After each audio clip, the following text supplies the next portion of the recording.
31e anniversaire de sa mort odieuse, survenue en 1951 dans sa cellule de prisonnier à Lubumbashi, est né le 12 septembre 1887 en Kamba, dans la sous-région de Cataracte, région du Bas-Zaïre, de papa Kouyela et de maman Louézi.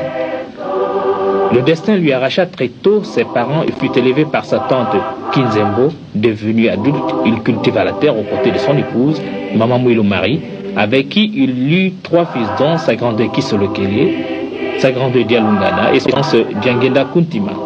Kimbangu fit 4 ans d'études primaires à la mission baptiste BMS de Gombe-Lutete à moins de 10 km d'Nkamba où il fut baptisé en 1915. Chrétien modèle, les missionnaires protestants n'hésiteront pas à le nommer catéchiste dans son village. Vers les années 1918, Christ lui apparut et lui chargea d'une mission de plus grande, celle de paître son troupeau. Simon répliqua en disant qu'il n'était pas assez savant pour remplir cette besogne qui relevait des droits aux pasteurs et aux gens plus instruits. Mais Christ insista. Les appels du Christ furent pressants et Kimbangu s'en ira se réfugier à Kinshasa, abandonnant sa famille, où il fut embauché aux HCB, Willery du Congo belge, actuelle compagnie Lever Zaïre, comme pointeur. Un mauvais sort le poursuit. À chaque jour de paye, son salaire était acquitté par un inconnu, 3 fois de suite avant qu'il ne se présente devant l'agent payeur. Christ, toujours lui, ordonna Kimbangu de regagner le village pour débuter sa mission.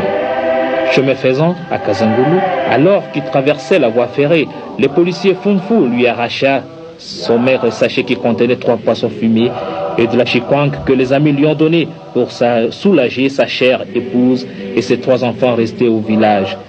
Au matin du 6 avril, Simon Kimbangu, alors qu'il s'en allait au marché de Nsona Kiyenzi, accompagné de son fils aîné Kisolokele, fut contraint par Christ de guérir Maman Kantondo, alors agonisante, en lui imposant les mains au nom du Christ.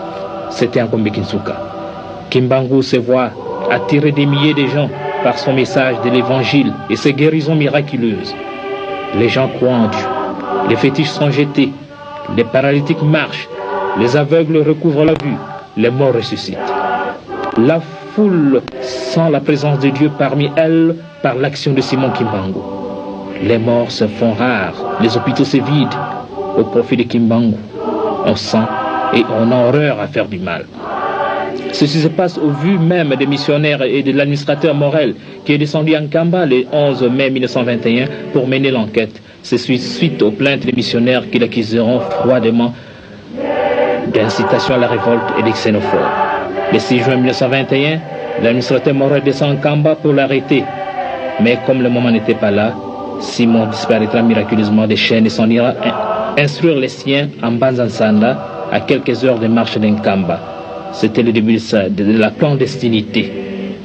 Sentant son heure venue, Simon, suivi d'une foule nombreuse, regagnera triomphalement son village d'Nkamba dévasté et incendié par les soldats.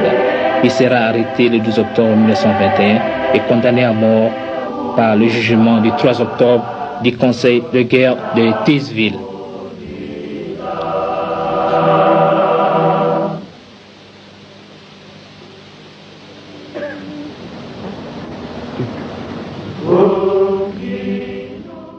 Bon, Tata Kombona.